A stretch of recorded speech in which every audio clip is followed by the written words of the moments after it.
The mother illustrates clearly the difference in how an individual responds when the psychic being is in front, guiding the mind, life, and body, as opposed to what happens when it is in the background, either pushed back or deeply hidden under the cover of the external being, leaving the mind, life, and body consciousness, the external personality, controlling the actions of the life.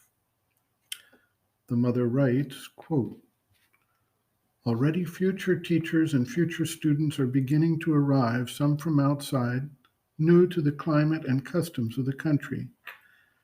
They are arriving in the ashram for the first time and know nothing of its life or its customs. Some of them come with a mental aspiration, either to serve or to learn. Others come in the hope of doing yoga, of finding the divine and uniting with him. Finally, there are those who want to devote themselves entirely to the divine work upon earth. All of them come impelled by their psychic being, which wants to lead them towards self realization. They come with their psychic in front and ruling their consciousness. They have a psychic contact with people and things. Everything seems beautiful and good to them. Their health improves. Their consciousness grows more luminous. They feel happy, peaceful, and safe. They think that they have reached their utmost possibility of consciousness. This peace and fullness and joy given by the psychic contact they naturally find everywhere, in everything and everybody. It gives an openness towards the true consciousness pervading here and working out everything.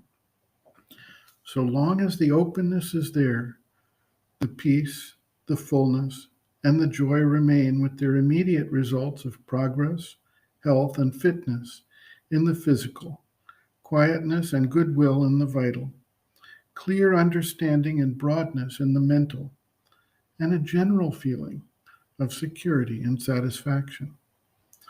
But it is difficult for a human being to keep up a constant contact with his psychic. As soon as he settles down and the freshness of the new experience fades away, the old person comes back to the surface with all its habits, preferences, small manias, shortcomings, and misunderstandings.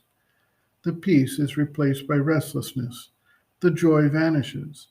The understanding is blinded. And the feeling that the place is the same as everywhere else creeps in, because one has become what one was everywhere else. Instead of seeing only what has been accomplished, he becomes aware more and more, and almost exclusively, of what has yet to be done.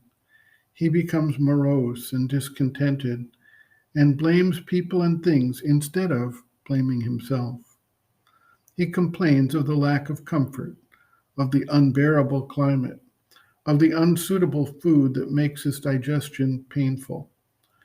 Taking support from Sri Aurobindo's teaching that the body is an indispensable basis of yoga, that it should not be neglected, and that on the contrary, great care should be given to it, the physical consciousness concentrates almost exclusively on the body and tries to find ways of satisfying it.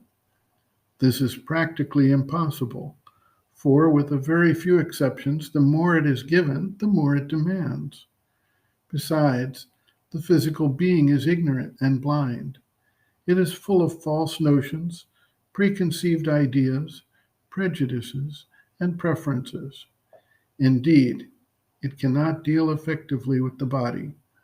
Only the psychic consciousness has the knowledge and insight needed to do the right thing in the right way. End quote.